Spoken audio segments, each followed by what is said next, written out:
బులెటిన్లో మరో breaking news చూస్తున్నాం.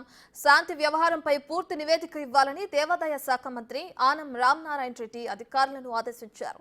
మంత్రి ఆదేశాలతో అధికారులు నివేదికను సిద్ధం చేశారు. ఇవాళ మంత్రి ఆనంకు రిపోర్ట్ ఇవ్వనున్నారు.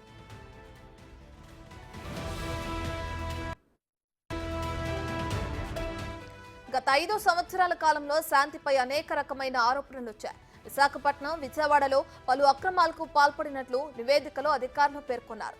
అనేకమైన అవినీతి ఆరోపణలు రావడంతో గత నెలలో శాంతిని దేవాదాయ శాఖ అధికారులు సస్పెండ్ చేశారు.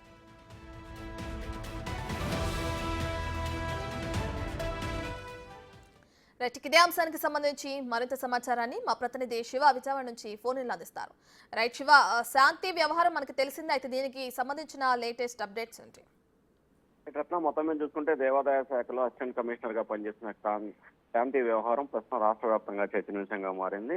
అయితే ప్రస్తుతం ఆమెకు సంబంధించిన పూర్తి స్థాయిలో నివేదిక ఇవ్వాలని చెప్పి దేవాదాయ శాఖ మంత్రి ఆనం రామనారాయణ రెడ్డి అధికారులను ఆదేశించారు. దీనికి సంబంధించి కూడా అధికారులు పూర్తి స్థాయిలో నివేదికని తయారు చేసే పనిలో ఉన్నట్టు తెలుస్తా ఉంది. ఆమె వ్యవహరించిన తీరు చాలా ఇబ్బందికరంగా ఉన్నట్లు కూడా అధికారులు ప్రాథమిక నివేదికలో పేర్కొన్నట్లు కూడా తెలుస్తా ఉంది.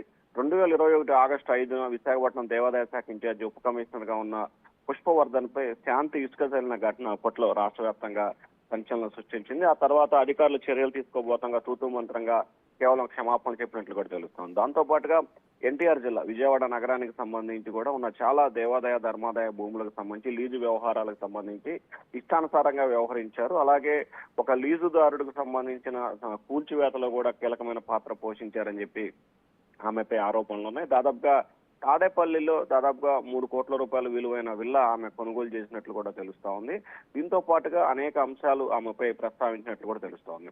అలాగే ఉమ్మడి విశాఖపట్నం జిల్లాలో వివిధ ఆలయాల్లో దుకాణం వేలం సమయంలో కూడా 11 ఏళ్ల పాటు పొడిగిస్తూ ఆమె సంచలనమైన నిర్ణయాన్ని కూడా తీసుకున్నారు. దేవాదాయ శాఖలో ఎప్పుడు కూడా అన్ని సంవత్సరాలు లీజు ఇచ్చే పరిస్థితి కూడా ఎక్కడ ఉండదు. అలాగే ఏదైతే లీజుకు సంబంధించి అప్పటి అధికార పార్టీ అంటే వైసీపీ నేతలకి నెలకి 20,000 రూపాయలు అద్దెకిచ్చినట్లు కూడా తెలుస్తా ఉంది. కానీ అతను మళ్ళీ దాన్ని ₹1,00,000 సబ్ లీజుకి ఇచ్చుకున్నట్లు కూడా తెలుస్తుంది. సో అలాగే విజయవాడ 1 టౌన్ కు సంబంధించి పలు దేవాదాయ భూములు సత్రాలు ఉన్నాయి. వాటికి సంబంధించి దుకాణాల విషయంలో కానీ లేకపోతే సత్రం లీజు విషయంలో కానీ ఇష్టానుసారంగా వ్యవహరించినట్లు కూడా నివేదికలో పేర్కొన్నట్టు తెలుస్తా ఉంది. రత్న రైట్ శివ, అయితే అధికారులు నివేదిక ఏ సమయానికి సమర్పించే అవకాశం ఉంది? దాని తర్వాత ఎటువంటి చర్యలు ఉన్నాయి?